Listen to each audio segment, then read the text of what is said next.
Standard 6 Maths. Hello my dear students. In lesson number 2, we had a brief description of angles. We studied what is an angle, how to name an angle, how to name the sides of an angle or arms of an angle, or how to name the vertex of an angle. Now let's study about different types of angles. You have already studied acute angle, obtuse angle and right angle, these three categories. आप लोगों ने पहले ही ये 3 division of angles study कर चुके हैं. Now let's study some more kinds of angles. Okay, यहाँ पर देखिए आपको क्या नजर आ रहा है, एक क्लॉक बराबर, और इसमें ये एक हैंड है, ये दूसरा उसका हैंड है. नाउ यहाँ पर एक्चुअली दोनों क्लॉक का दोनों हैंड एक ही जगह में रखिए. ओके, अगर एक क्लॉक होता है, यहाँ पर नंबर होते हैं तो यहाँ पर 3 होता है बराबर. तो दोनों हैंड एक ही जगह में रखे हुए हैं और वो उसको अभी हमारा क्लॉक किस तरह चलता है. क्लॉक में अगर उसके हैंड जो है कौन से डायरेक्शन में चलते हैं, क्लॉक का हैंड्स डायरेक्शन में चलते हैं वो इस तरह होता है बराबर है, कुछ इस तरह.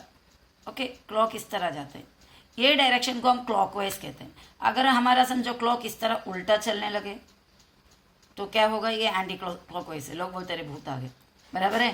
तो ये एंटी क्लॉकवाइज हो गया, यानी ऊपर की तरफ जा रहा है, इस तरह जा रहा है, ये एंटी क्लॉकवाइज है. और जो नॉर्मल जो क्लॉक चलने वाला जो डायरेक्शन है उसको क्लॉकवाइज कहते हैं. हमें यहाँ पे कौन सा कंसिडर करना है, एंटी क्लॉकवाइज.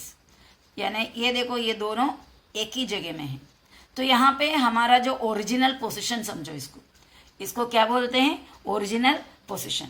इस ओरिजिनल पोजीशन से हमारा एक भी हैंड, एक भी नीडल, ये जो 2 नीडल्स है, एक भी नीडल कहीं भी नहीं गया, सेम प्लेस में एक के ऊपर एक, वो भी बिना मूव किए. तो ऐसा कोई एंगल बंदा है, मतलब एंगल तो नहीं लग रहा है, हमको दिखाई नहीं दे रहा, लेकिन दोनों हैंड है ना, दोनों आर्म है, दोनों आर्म एक के ऊपर एक विदाउट मूविंग, ऐसा अगर है तो एक भी डिग्री नहीं क्रिएट हुआ. So this is a zero angle. क्या कहते हैं इसको, zero angle. Without moving apart, यहां वहां हिले बिना. इफ बोथ द आर्म्स, दोनों हाथ या दोनों side, are on one another या are in the original position, दोनों हैंड दोनों नीडल एक ही ओरिजिनल पोजिशन में, एक एंगल का दो आर्म्स एक ही ओरिजिनल पोजिशन में है विदाउट मूविंग ए पार्ट, यहां वहां चले बिना, then it is called a zero angle. Okay, क्या कहते हैं, zero angle. Now let's see what is it. Now just imagine that this handle is moving towards this side clockwise, नीचे की तरफ नहीं ले आना, इस तरह मूव हो रहा है. तो ये जो यहाँ तक आया, यहाँ पर कंप्लीट आया, तो हम क्या बोलते हैं, इसको राइट एंगल बोलते हैं बराबर. एकदम एल का शेप में आ गया तो राइट एंगल है. अगर समझो उतना नहीं गया, सिर्फ इतना गया, इधर से इसका पोजीशन यहां से लेकर यहां के बीच में. Okay, I will mark that area. तो यहां पर देखो मैंने 4 मार्किंग किया. ओके, यहां से हमारा ओरिजिनल पोजीशन है, और ये दूसरा पोजीशन, ये तीसरा, ये 4th पोजीशन. यहाँ और यहाँ के बीच में, ये 2 मार्किंग के बीच में अगर हमारा जो सेकंड हैंड है, दूसरा हैंड है, दूसरा आर्म, इतने के बीच में कहीं भी हो तो उसे एक्यूट एंगल कहते हैं. तो हमारा जो हैंडल है यहाँ से यहाँ आया, इट्स एक्यूट एंगल. ये भी आया एक्यूट एंगल. ये देखो, ये भी एक्यूट एंगल है, ये भी एक्यूट एंगल है, ये पूरा जो जा रहा है ये सब एक्यूट एंगल हुआ. ओके, एक्यूट एंगल है, ये भी एक्यूट एंगल है, और करेक्ट इस पोजीशन में आने पे ये राइट एंगल बन गया. ओके, ये पोजीशन में आने पे राइट एंगल. समझ में आ रहा है, यहाँ से लेकर यहाँ तक किधर भी ये दूसरा आर्म किधर भी रहे तो दैट इज एक्यूट एंगल. मतलब ये 0 डिग्री, ये 90 डिग्री, और ये जो पीछे है 180 डिग्री. ओके, ये 270 डिग्री, ये वापस इधर तक घूमकर आएंगे तो 360 डिग्री. सर्कल में टोटल 360 डिग्री होता है. आपको पता है ना एंगल का मेजर डिग्री से कैसा मेजर करता है, प्रोट्रैक्टर की मदद से. जो डी शेप का जो इंस्ट्रूमेंट होता है आपके पास, उससे मेजर करता है बराबर. तो उससे मेजर करके हम लोग इसको कंसिडर कर रहे हैं. तो ये जो इंस्ट्रूमेंट. ओके, नाउ यहां पर जो डिग्री मैंने क्या बताया 0, और जो ऊपर का जो मेशर है कितना है 90 डिग्री, ओके 90 डिग्री, और यहाँ का जो मेशर है दैट इज 180 डिग्री, ओके। और नीचे का जो पोजीशन है उसका डिग्री कितना है 270 डिग्री, अगर घूम के यहाँ तक आया तो 360 डिग्री। तो ये पोजीशन में 2 डिग्री आता है। अगर बिना मूव किए तो 0 डिग्री, मूव पूरा करके यानी फुल यहाँ से घूम के पूरा यहाँ तक आ रहे हैं तो दैट इज 360 डिग्री। तो acute angle I am writing ये acute angle में क्या क्या डिग्री हो सकता है 0 के आगे और 90 के पीछे, between 0 and 90, between 0 and 90 that is acute angle, okay. अभी हमारा ये जो हैंडल है वापस घूम रहा है, समझो किधर तक पहुंचे, यहां से घूम के यहां पर आए, ओके। यहां पे आए तो ये कितना डिग्री हुआ 90 डिग्री, करेक्ट 90 डिग्री हुआ तो उसको कितना डिग्री बोलते हैं, कितना कौन सा एंगल बोलते हैं हम राइट एंगल। तो ये पोजीशन में राइट एंगल हुआ, ठीक है। अभी हमारा ये जो हैंडल है वापस उसी डायरेक्शन में और जा रहा है, चलो इसको इस तरफ इधर ही रखा ओरिजिनल, अभी यहां गया, ये ऑब्ट्यूस एंगल बन गया, राइट एंगल पार कर दिया, 90 के आगे गया तो ऑब्ट्यूस एंगल है। ये पूरा जो घूम रहा है ये फुल ऑब्ट्यूस एंगल है, इधर भी ऑब्ट्यूस एंगल है, यहां पर भी ऑब्ट्यूस एंगल है, ये भी obtuse angle. Now it become 180 degree, कितना हुआ 180, and it became a straight line, क्या बन गया एक स्ट्रेट लाइन बन गया और 180 डिग्री बना। ये पोजीशन में हम कहते हैं इसको स्ट्रेट एंगल, क्योंकि स्ट्रेट लाइन है, okay, it is a straight angle. तो यहां से लेकर यहां तक किधर भी आया तो हम इसे क्या कहते हैं ऑब्ट्यूस एंगल, क्योंकि वो 90 से ज्यादा और 180 से कम है। तो ऑब्ट्यूस एंगल का मेजर होगा ये पोजीशन में कहीं भी, और इसका मेजर है 90 और 180 के बीच में, between 90 and 180 it is obtuse angle, okay. That's why whenever we are asked to draw an obtuse angle we draw it like this, in somewhat its shape will be like this, ऐसा खुला, बराबर। obtuse angle बनाने बोलेंगे तो हम इस तरह बनाते हैं, open up। now ये वाला एकदम straight हुआ तो क्या हो गया straight angle, I have no place over here, that's why somehow I adjusted to write here straight angle, okay। ये स्ट्रेट लाइन में हुआ तो straight angle. Now in the same direction a hand will move, और जाएंगे इस तरह, ये देखो ये इस तरह जा रहा है, यहाँ था स्ट्रेट एंगल में, यहाँ से ऐसा जाएंगे, ये हुआ रिफ्लेक्स एंगल, और गया रिफ्लेक्स एंगल, ये रिफ्लेक्स एंगल, ये रिफ्लेक्स एंगल, ओके। ये सब क्या है रिफ्लेक्स एंगल है, ये रिफ्लेक्स एंगल, ओके। यहाँ से घूम रहा है, पूरे रिफ्लेक्स एंगल है, यहाँ से ये पोजीशन बराबर, हाँ, यहाँ से घूम रहा है, ये पूरे कौन से एंगल है रिफ्लेक्स एंगल, और आया और वापस एक दूसरे के ऊपर, तो एक कंप्लीट हो गया। तो यहाँ से लेकर यहाँ ये पूरा घुमा, ये फुल घूम रहा है, ये पूरे के पूरे घूम के यहाँ आया, यहाँ पर इधर तक, इधर पहुंचने से जस्ट पहले तक रिफ्लेक्स एंगल है। यानी रिफ्लेक्स एंगल बोलेगा तो 180 और किसके बीच में 360 के बीच में, 180 और 360 के बीच में रिफ्लेक्स एंगल होता है, 180 से आगे 360 के पहले, ओके। तो ये हुआ रिफ्लेक्स एंगल, और कंप्लीट यहाँ पर वापस आया और ओरिजिनल पोजीशन में दोनों एक दूसरे के ऊपर बैठ गया तो ये 360 हो गया। पहले वाला यहाँ पर जो पोजीशन था तभी हमारा दोनों आर्म्स किधर भी हिले नहीं थे, तो that was the zero angle because it didn't make any major. पर अभी यहाँ पर क्या हुआ, ये पूरे ये पार करके वापस रिटर्न आया है, तो it has travelled all the 360 degree. So now it is a complete angle. So here two kinds of angle, more kinds of angle we have studied, that is reflex angle and a complete angle. Reflex angle कहाँ से कहाँ तक होगा, ये देखो ये पूरा यहाँ से फुल इधर तक का जो शेप है वो पूरे रिफ्लेक्स एंगल हो गया। और रिफ्लेक्स एंगल का मेजर किसके बीच में होता है, बिटवीन बिटवीन कितना 180 और 360, इन दोनों के बीच में होता है रिफ्लेक्स एंगल। और कंप्लीट अगर करेक्ट 360 आ गया है यानी पूरे मूव करके आया तो that is complete angle, that is complete angle. Okay, now let's come back to zero angle again. ये जीरो एंगल है तो इधर कुछ भी मार्किंग नहीं रहेगा, दोनों हैंड एक जगह में होगा। अगर ये एक्यूट एंगल है तो किस तरह मार्किंग करेंगे, हमारे पास सर्कल वगैरह तो नहीं रहेगा, किस तरह मार्किंग करेंगे बताती हूँ मैं आपको। एक एक्यूट एंगल है तो इसको बताने के लिए मार्किंग इस तरह करेंगे, यहां से एक एरो मार्क डालेंगे इस तरह, दैट इज एक्यूट एंगल। इसका मतलब है ये ओरिजिनल पोजीशन से इतना मूव हो गया। Okay, it's an acute angle. Now obtuse angle बताना है तो क्या करेंगे, इसी मार्किंग को क्या करेंगे, यहां से इधर तक करेंगे, फिर एरो मार्क डालेंगे। ओके, और इसी तरह अगर स्ट्रेट एंगल बताना है तो ये एक स्ट्रेट लाइन डालकर इस तरह मार्किंग करेंगे। ऑब्ट्यूस करना है तो ये फुल मार्किंग यहां तक करेंगे, तो समझ में आ जाएगा कि हमें 90 से भी ज्यादा और 180 से भी ज्यादा मूव हो गया है। ओके, और एक कंप्लीट एंगल अगर बताना है, यहां तक अगर एरो मार्क हो तो एक्यूट एंगल, यहां तक है तो 90 डिग्री राइट एंगल, यहां तक है तो ऑब्ट्यूस एंगल, ये स्ट्रेट यहां पे है तो स्ट्रेट एंगल, और भी आगे लेके है तो रिफ्लेक्स एंगल। ओके,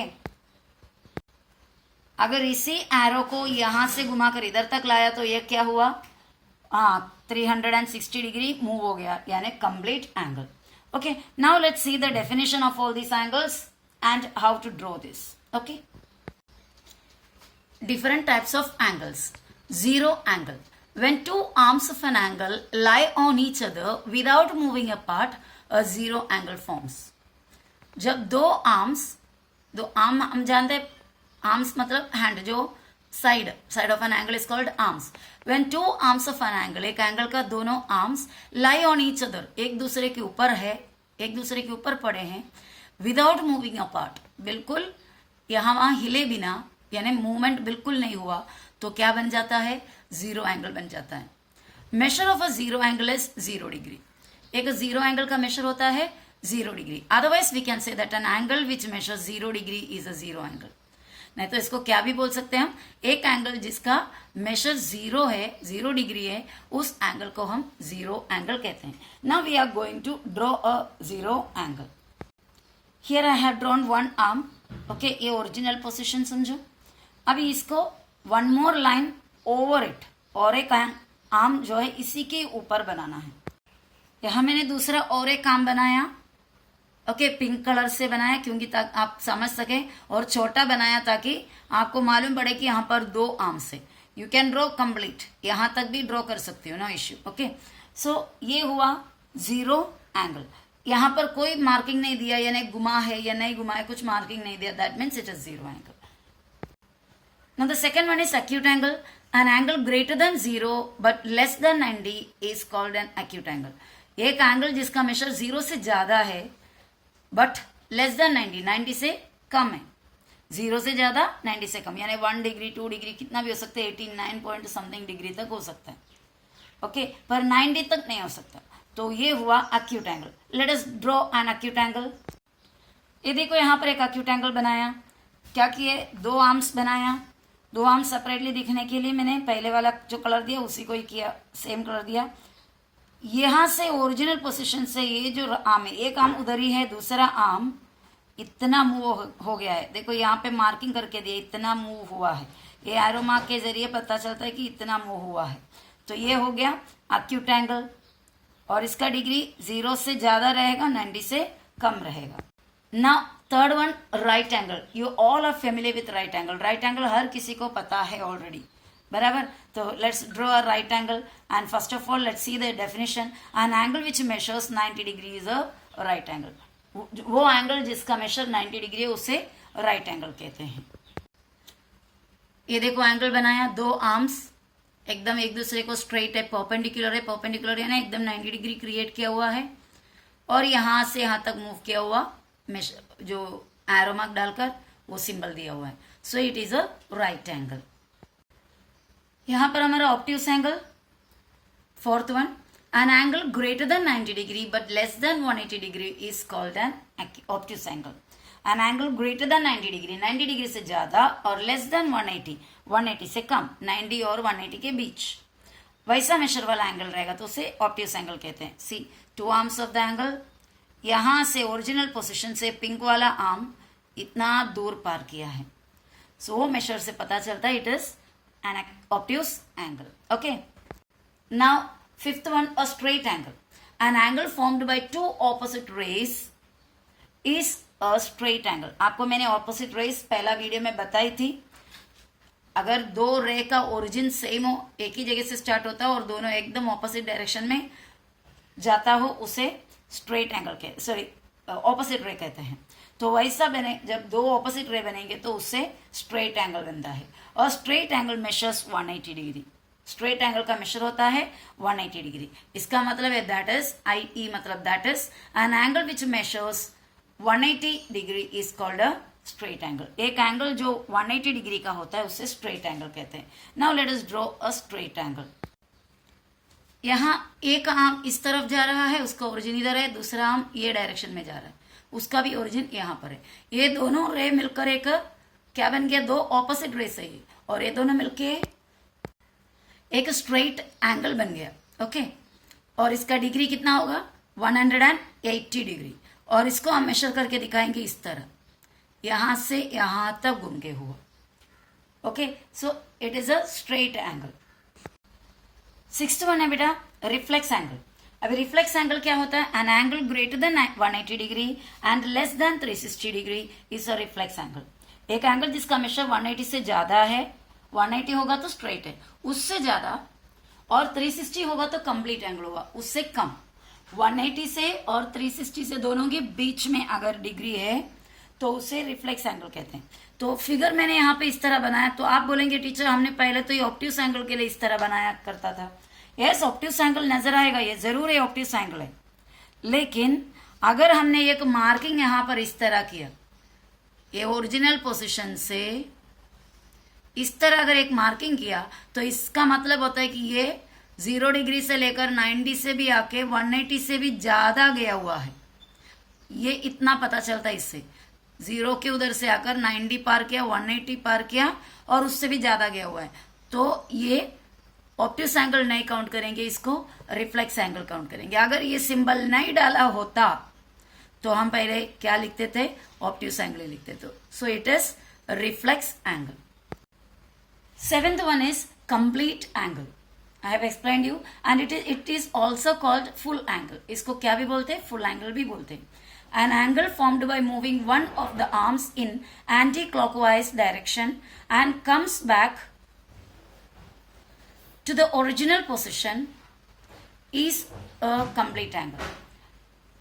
एक एंगल ओरिजिनल पोजीशन से उसका एक आर्म घूम के, वो भी एंटी क्लॉकवाइज डायरेक्शन में घूमकर वापस उसी पोजीशन में यानी ओरिजिनल पोजीशन में रिटर्न आएंगे, तो पूरा वो 360 डिग्री तय किया, पार किया, तो वो क्या बन गया, एक कंप्लीट एंगल बन गया. यहां पर कंप्लीट एंगल मैंने बनाया, तो अभी बोलेंगे आप यही तो जीरो एंगल भी था, जीरो एंगल का भी मेशर डायग्राम सेम बनाए थे, तो दोनों में फर्क क्या है, कैसा पहचानेंगे. अगर ये जीरो एंगल है तो यहाँ पर कोई सिंबल नहीं आएगा कितना वो मूव किया. अगर यहाँ से ये सिंबल अभी देखो मैं डाल रही हूँ, इतना पूरा मूव करके इधर रिटर्न आया है, तभी ये क्या बन गया, एक कंप्लीट एंगल बन गया. अभी इसे जीरो एंगल नहीं बता सकता. थोड़ा देर पहले इसको क्या बोल सकते थे, जीरो एंगल बोल सकते थे, लेकिन अभी ये इसने कितना डिग्री कवर किया वो मार्किंग करके दिया हुआ है, तो it is a complete angle. An angle which measures 360 degree is a complete angle. एक एंगल का मेजर 360 डिग्री हो उसे कंप्लीट एंगल कहते हैं. अगर 0 डिग्री है तो zero angle, its position is here. अगर पोजीशन यहां से यहां चले गया, इधर से इधर तक, तो 0 से ज्यादा और 90 से कम है, between 0 and 90, it's acute angle. यहां से मूव करके इधर तक गया, that is 90 degree, it is right angle.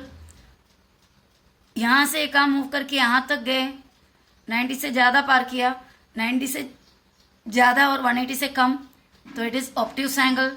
यहां से घूमकर वापस यहाँ पे वही स्ट्रेट लाइन में पहुंचे तो 180 डिग्री पार किया, 180 degree that is straight angle, okay 90 से 180 ऑब्ट्यूस एंगल, 180 स्ट्रेट एंगल, और फिर से वहां से पार करके इधर आया 180 से ज्यादा बट 360 से कम, 180 से ज्यादा और 360 से कम दैट इज रिफ्लेक्स एंगल।